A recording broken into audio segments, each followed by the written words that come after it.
Hi, everybody. Welcome to English Digest. I'm Tom. Hi, I'm Stephanie. And today we're going to continue talking about Spanish dishes that will make your mouth water. These are kinds of food in Spain that you don't want to miss. Yeah. Actually, we're talking about something that I love. It's called nougat, and it's made with different ingredients, and it's yummy. It's harder to find here, but I have found something that's similar. But we're going to talk about this dish that's called turrón. There you go. Yeah, that's the Spanish for it. I'm going to say turrón, if that's okay. Sounds good to me. You don't have to roll your R's, but if you can, go for it because it's fun. Turrón. And we're going to be talking about when they use this dessert. You know, some desserts are safe for special occasions or special times of the year. In my family, we would have dipped chocolates, but only at Christmas. Okay. Mom would get out the nuts and we'd melt the chocolate, and then we'd make dipped chocolate all day. But that was just a special treat.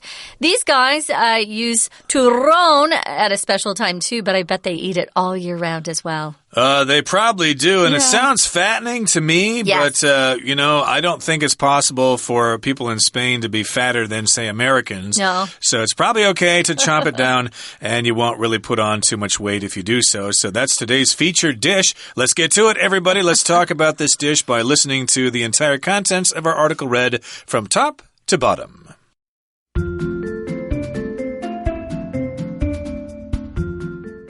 Spain is renowned for a special dessert as well, turrón, a nougat typically made from honey, sugar, egg whites, and nuts. In fact, this sweet Christmas treat is so popular with locals that the country's holiday isn't complete without it. Whether the delicacy is prepared hard or soft, turrón is a favorite in Spanish gift baskets and seasonal displays. Though the exact origin of this delightful dessert remains unknown, legends about its creation abound. A popular tale is that an 11th century king had a sea of white-flowered almond trees planted to please his beautiful Scandinavian wife, who desperately missed her snowy homeland. The honeyed confection was made from the tree's almonds for her to enjoy throughout the year. Traditionally, there are two types of this tasty treat: soft turrón blando, which is as smooth as peanut butter, and hard turrón duro, which has a texture similar to peanut brittle. The former is cut into thick slices, while the latter is cut into pieces that resemble bricks and wrapped in a paper-thin wafer. Regardless of which form of turrón you try, this traditional food is not only delicious but also practical. Both almonds and honey are nutrition and calorie-rich. This was especially helpful in the past, when combining them gave people an excellent source of energy they needed to work long hours. An additional appeal of turrón is that it travels well and doesn't spoil. If you're craving Spanish cuisine and looking for a tongue-tantalizing dish or dessert, why not start with two of the nation's finest foods? Try some piping hot paella and yummy turrón to get a taste of what the colorful country of Spain has to offer. Okay, everybody, the time has come for us to discuss the contents of today's lesson. Let's look at the first paragraph here. It says, Spain is renowned for a special dessert as well, turrón, a nougat typically made from honey, sugar, egg whites, and nuts.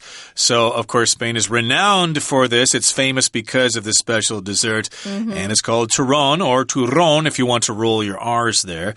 It's a kind of nougat that is usually made or typically made with these ingredients here: honey, sugar, egg whites, and nuts. Could be peanuts, maybe almonds or whatever, walnuts. And again, this is turrón. And we're describing it as a kind of nougat. Yeah. And to us, nougat is a similar kind of sweet food. It's got sugar, honey, nuts, and egg whites. So that's the Spanish equivalent of nougat.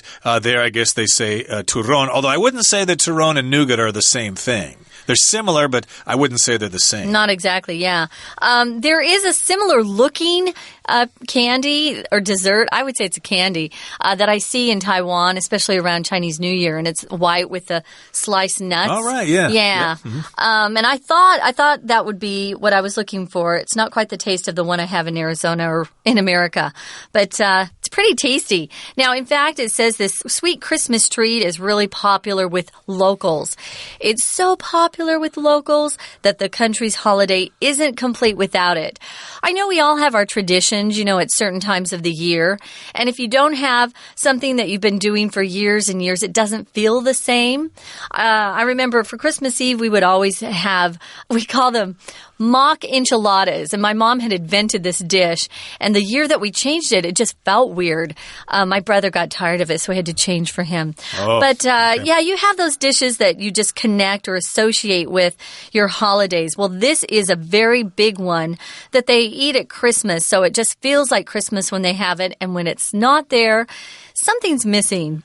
Yeah, I feel that way about eggnog. Oh, really? Egg, E-G-G, and then another word, nog, N-O-G. Yeah. It's a very sweet kind of drink made from milk and sugar and all sorts of stuff. It's not particularly good for you, but some people hate the taste of it. I like it. It's not for me, yeah. And usually you're supposed to put a little bit of brandy in there or something like that if you're okay with alcoholic beverages. But you can have it without. But that's for us. But in Spain, I guess this dish, turrón, is usually popular during the Christmas holidays, which would include Christmas and New Year's and stuff like that. And so it's something that the holiday would not be complete without. And whether the delicacy is prepared hard or soft, turrón is a favorite in Spanish gift baskets and seasonal displays. Now, if you do a Google search and press images for turrón, you're going to get all sorts of different kinds of turrón there. So we're saying it could be served hard or soft. Okay, there are different ways to serve it. It's kind of like peanut brittle, I suppose. If it's hard, if it's soft, it's more chewy, I suppose, and not so crunchy. Again, we're describing this as a delicacy, which means it's a special kind of food that usually takes special kinds of preparation and might involve a little bit of extra money if you want to buy it. Yeah, that's true. So it's a delicacy. As Tom said, it can either be hard or soft, depending on how it's made. But it's a favorite in Spanish gift baskets and seasonal displays, something you got to include. So in the next paragraph, it says, though the exact origin of this delightful dessert remains unknown, legends about its creation abound. So you've got lots of stories that have been passed down through time about how this particular dessert got started. When you say something's delightful, it means it delights you. It really pleases you. It's pretty wonderful. And it has different legends connected to its origin or its creation. When something is created, it is made for the first time. So we're talking about different stories. Maybe your family had a particular story about how it actually came into existence, and your friend's family has another. And if something abounds, there's a lot of it. It's not a word I usually use when I'm speaking, but you will see it in writing a lot. But it just means it's there, or it exists in big numbers, large numbers, or amounts. So we've got a lot of different legends or these stories, rumors passed down over time about how it got started. Rumors abound, exactly. No one's really sure where it came from. A popular tale, a popular legend, is that an 11th century king had a sea of white flowered almond trees planted to please his beautiful Scandinavian wife, who had desperately missed her snowy homeland. So back in the 11th century, we had a king in Spain, and he was married to a woman from Scandinavia, which would be Norway, Sweden, Finland, Denmark, countries up there. I guess Iceland is also a Scandinavian country. And, well, she's living down in Spain, and as you said last time, Spain is a pretty hot country. They probably don't get a lot of snow there. So here the wife desperately missed her snowy homeland. Desperately usually means you really need something. If you don't get it, you're going to be in big trouble. I'm so desperate. I need your help. I don't know what to do. I'm at my wit's end. So she wanted to see some snow. And, of course, the king couldn't create create snow out of thin air. Yeah. So he tried to do the next best thing. He grew a bunch of these almond trees, which have white flowers, okay? So if you have a bunch of almond trees and when they bloom or when they blossom, you're going to get all sorts of white flowers, similar to the yotong trees here in Taiwan. About this time of year right now, May 4th, they should be blooming right now. It looks like there is snow in the mountains of Taiwan. Yeah, I love that. I think it's so pretty. Pretty cool. Yeah. The next sentence is the honeyed confection was made from the tree's almonds for her to enjoy throughout the year. A confection, when you see that word, I automatically just think of some sort of sweet dessert. It's just a dish that's made with sweet ingredients. And sometimes you'll see stores that are called confectionery. So that's something, if you see, always know that it just means sweet. It's a sweet treat. And so those almonds, and I think it's the almonds that they use in the nougat type of candy I've seen here in Taiwan. They're almonds sliced very thinly. Now, traditionally, there are two types of this tasty treat. We said earlier that it could be prepared hard or soft. And here we're saying that the soft has a different name than the hard. So the soft would be turrón blando. Yep. So it's as smooth as peanut butter. I get a crunchy peanut butter, so my peanut butter isn't smooth, but you can make that peanut butter really, really smooth. And there's a hard type that's called turrón duro, which has, a texture like peanut brittle. I haven't seen peanut brittle for sale in Taiwan except at C's candy stores. Western peanut brittle is different from the peanut brittle you find here. Huashengtang, I guess it's called, which I guess is famous in Penghu or something like that. Oh, really? If you go to Penghu, bring back some peanut brittle. But again, peanut brittle is different in Taiwan to the peanut brittle that we have in the USA. It's kind of yellow in the USA, right? I don't know. No. It's more of a brown. Yeah, brown. As you cook it, the sugar turns a little brown. Yeah. Okay, that's because of the sugar. Okay. This is tan color, not too brown. Sorry. Okay, sounds good. Tan, brown, whatever. And again, we have the word texture here. That's the feel, the appearance, and the consistency of something. So it has this texture like peanut brittle, which means it's going to be kind of hard and crunchy. Some people like it that way. The texture of turrón blando would be smooth and creamy and chewy and stuff like that. Okay, yeah. I think that's about halfway through our lesson right now. So we're going to take a little bit of a break now and turn things over to our Chinese teacher. Hi everyone, my name is Jenny. 今天我们继续看第3单元，我们要谈西班牙的美食。那这个单元里主要介绍了2种美食，在前面那一部分我们提到它的西班牙炖饭。今天呢，这个部分我们要谈的是很像我们平常在吃的牛轧糖。那在西班牙他们也有牛轧糖。好，牛轧糖这个字我们用的是 nougat， 不过呢在西班牙它叫杜龙糖。好，我们就来看看这个到底是长什么样子。它有特别的地方吗？首先我们来看，其实当然它是一种甜食，而西班牙人他如果圣诞节没有这道甜食，那这个圣诞节可能感觉上就不完整了。所以这个结构我们先注意一下。他说到了the country's holiday isn't complete without it。我们知道在数学上有所谓的负负得正，这个地方就有点那样子的意思。如果没有它就不完整了。换句话说，一定要有这一道美食，你的假日假期才算完整。好，那我们再往下读，下面呢他就说，其实你这个西班牙的牛轧糖，也就是所谓的杜龙糖呢，它是可以硬的也可以软的，而不管是硬是软，它呢在这个季节在礼物篮里面都受到一般民众的欢迎。好，看到这个前面的结构 whether the delicacy is prepared hard or soft。 好，我们知道 whether A or B 都就是中文的是否不管是 A 或者是 B， 这样前面的这个其实是一个条件句啊。好，这样子的条件句在英文里面非常的常见，要特别的注意。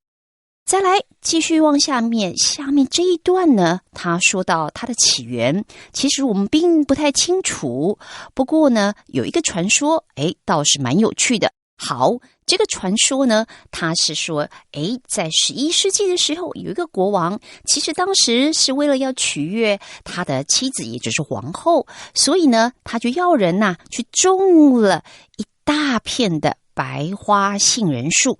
好，我们看到这边说国王要人家种树，你用到了 had something planted。这个 had 它是一个实义动词，那我们如果要讲它后面接受词，在接下来呢，后面的这个动作部分就要特别注意。像这边是杏仁树，那杏仁树后头因为是被种的，所以你看到的 planted 它是一个过去分词。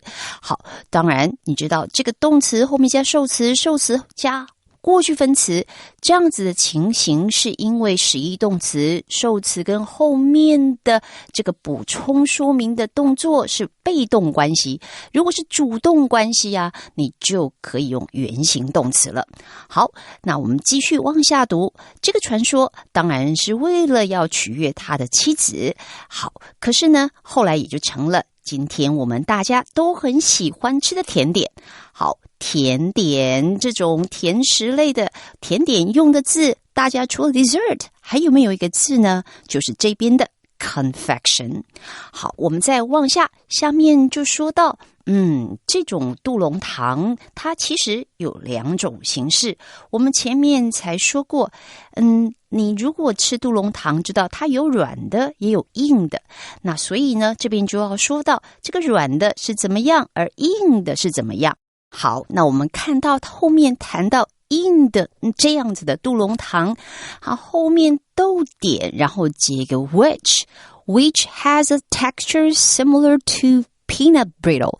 好，当然我们这个 which它是一个关系子句，可是一定要用逗点哦，因为我们这边是用来补充说明前面的硬质的杜龙糖它的样子，它的 texture 它的质地是如何，那这个地方用非限定用法补充说明用，所以要逗点隔开。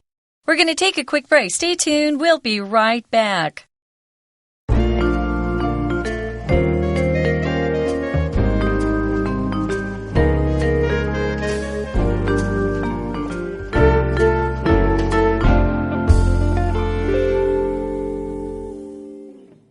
Welcome back, guys. We are talking about a dessert dish in Spain that's very popular. When we left you, we were talking about how there are 2 types of this tasty treat. There's the hard version and the soft version. The soft one is really smooth, like peanut butter. And the hard one is more like peanut brittle, which is very hard. You can crack it. Okay. And if you cut the soft one into thick slices, that's how it's presented to you, while the harder one is actually cut into pieces that look like or resemble bricks that you build a building with, kind of a rectangular shape, and then they're wrapped in a paper-thin wafer. So if you really want to have a good idea of what it is, I would suggest going to Google and looking up the picture. That would be a good suggestion indeed. So again, these are different ways in which turrón is served, either the hard type or the soft type. The soft type, of course, is blando, and the hard type is duro, turrón duro. So if you go to Spain, make sure you order them using the proper terms, okay? And again, it just looks like the bricks. So yeah, if you see things that kind of look like bricks, then you'll know you're getting what you want. Now, regardless of which form of turrón you try, this traditional food is not only delicious, but also practical. Okay, so it doesn't really matter what kind you try. It's both going to be good. It's not only delicious, but also practical. Practical, kind of trying to imagine how they would think of this as being practical. If something is practical, that means it's done for a reason, in order to survive or to accomplish some kind of goal. It's not for pleasure so much, but to survive, basically. Well, some of the desserts out there require a refrigerator refrigerator. You must eat it within, 10 minutes of being served. This particular treat doesn't ever go bad. Go bad means to spoil. So you can keep it for quite a while. And because it has those nutritious ingredients like the nuts and the honey, it gives you energy. So it's not like eating wasted calories. Some of the candy bars that we have are just not very good for you. But this one actually is practical because they can take it out into the field, maybe put it in their pocket. It's hot in Spain, but it doesn't go bad. So it's that's the way it's practical. You can carry it around and eat it when you're hungry and get a quick energy, like energy bars that we sometimes see being sold, that are supposed to be better for you than other types of snacks. Yeah, well, a lot of times, of course, food is just there because it tastes really good. Yeah. It doesn't have any practical function. Yeah, it's got sugar, gives you energy and stuff like that, but you should really get your energy from other food sources, sweet things like candy bars and pie and cake and stuff like that. Yum. That's just to enjoy it when you eat it, but back in the day when they made turon, this stuff was actually used by people who were going to work. It gave them energy. Yeah. Let's find out how it did that. Both almonds and honey are nutrition and calorie rich. Yes, I hear almonds are actually quite good for you. And a lot of times people enjoy honey because it's got a lot of energy and other kinds of nutrients and things like that. So almonds and honey are nutrition rich and calorie rich. If we put rich at the end here, that just means that thing has a lot of it. Oh, this piece of broccoli here is nutrition rich. It's got a lot of vitamins and minerals in it. And notice the kind of odd way we write this. It is kind of weird, but you have to put on your thinking cap when you do this. Notice we've got nutrition with a hyphen right after it. And then we've got and calorie hyphen rich. The nutrition has the hyphen there because it wants to have rich behind it too. So if you have two that go back to back like this is how it's written. So take a quick look at that. That's a good little grammar tip for you there. Sure. And this particular practical dessert was very helpful for the people long ago who needed energy and were working long hours in the fields. It's so hot there. I would need a lot of energy. Now, an additional appeal of this turon is that it travels well and doesn't spoil. I mentioned saying it doesn't go bad. A lot of foods go bad quickly. For example, bananas don't last very long, They turn brown, and you got to eat them before they're really brown or they're kind of mushy. So doesn't spoil, doesn't go bad. We also talk about spoiling children. When you give children everything they want and they turn into little brats and are hard to handle, you're spoiling the children. Or maybe you're spoiling your appetite by eating like an hour before dinner. You just can't handle it anymore. You're starving. So you eat a little bit and then when dinner rolls around, you're not hungry. Yep, so don't spoil your appetite by having a candy bar. Wait until you get the food because it will be nutrition rich and calorie rich. So yes, they're saying that you would take this with you to the fields and use it when combining it with something else. You'd have different kinds of food and then you'd have this as well. So it's not the only source of energy or nutrition or calories that these workers had, but they used it in combination with other things and hence they were able to grow those olives really, really well and it would not spoil indeed. And of course, if you're going camping in the mountains, of course, it's a good idea to bring foods with you that don't go bad, that don't spoil. Sure. Okay, here's the final paragraph. It says, if you're craving Spanish cuisine and looking for a tongue-tantalizing dish or dessert, why not start with two of the nation's finest foods? And we've been spending a lot of time in our program today and last time introducing you to these two kinds of food. One of them, of course, is paella, which we talked about last time. And today we're talking about turon. So if you're craving Spanish cuisine, here we have the word to crave. That means you really, really want to have something. You have a strong, powerful desire for something. That often happens to me as I'm trying to go to sleep and suddenly I have a craving for something. Last night I was like, oh, you're not going to get up and go eat that. So it's hard. Yeah, you can crave lots of things. Craving something isn't bad. It's not like you're addicted to something like drugs. But craving just means, sometimes you just really, really, really want chocolate. Or sometimes you just really, really, really want, I don't know, Taco Bell. That's for me. It's a fast food restaurant. Tacos, yes. And I miss Taco Bell. I wish they'd come here. But if you're craving Spanish cuisine and you're looking for a really tasty dish, these are two that you have to try. So why not start with two of the nation's finest foods? I'm sure there's Spanish cuisine in Taiwan. You just have to look around and find it.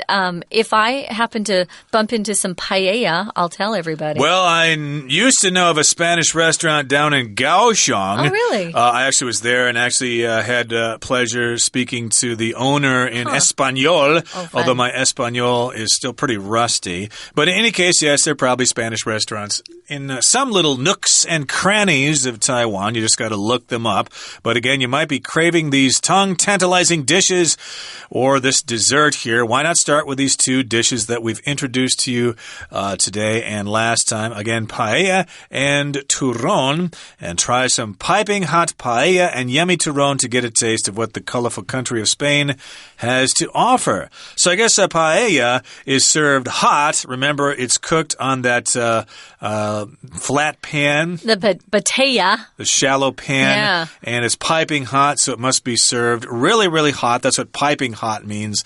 But turrón, I guess you can eat that room temperature. Oh, yeah, definitely. That's made in advance, and it's kind of cold. It's not cold. It's just room temperature. Well, it would be cold like Spanish soup, gazpacho. That's like a cold soup, right? I right? love gazpacho. I make some good gazpacho. And another dessert Spain has, of course, is flan, which is kind of a custard, some kind of dessert. So these are some forms that I know about, but I'm sure Spain has all sorts of other kinds of food that you could spend years learning about. And so we've introduced you to a couple of dishes here to sort of whet your appetite. And when you get to Spain, of course, you can try all sorts of other stuff. You're going to have a great time in España. Okay, that brings us to the end of our lesson for today. Thank you for joining us. It's time now to turn things over to our Spanish teacher. No, our Chinese teacher. 好，我们继续来看，前面呢就已经说到了，杜龙糖有软的，有硬的，那先提软的，后面提硬的，所以你在往下读的时候，它会用到一组片语 the former, the latter。The former 指的就是前者， the latter 指的就是后者。当然我们知道 the former 有时候谈的是复数的名词，那你就要把它当复数来看。那如果是单数的名词，就当单数来看。这边呢是当作单数。那另外有一点就是要特别注意你的拼字问题，因为 the latter L-A-T-T-E-R 不要看错哦，这表示后者的字跟 later L-A-T-E-R 是不一样的。好，我们继续往下读。下面呢，一开始就用到了 regardless of 这个片语，就是不论。regardless of 常常我们放在后面接一个名词，那如果你是用 whether 就是 whether A or B 它加子句，情况比较多。不过呢，这边的 regardless of 它本身后面一定是接名词。好，不管是你是吃软的或者是吃硬的，他就说其实它就是很好吃，而且呢它富含营养，富含热量。好，我们看到富含营养，这里又是一组的复合形容词，你把 nutrition 后面加一个 rich， 那就是富含营养。你把 calorie 加 rich， 这就代表富含热量。好，那提到今天我们说的总共跟前面那一部分加起来这两道美食，其实都是挑逗舌尖的餐点。在最后这一段里面看到这个复合形容词 tongue tantalizing。 好，那不妨如果到西班牙去就尝尝看吧。 OK， 我们的讲解就到这边结束，我们下次见。Thanks for joining us, guys. That's the end of our food unit. We've been focusing on Spanish dishes that you don't want to miss or you won't want to miss. We hope you all get a chance to taste one of these, if not both, because they're delicious.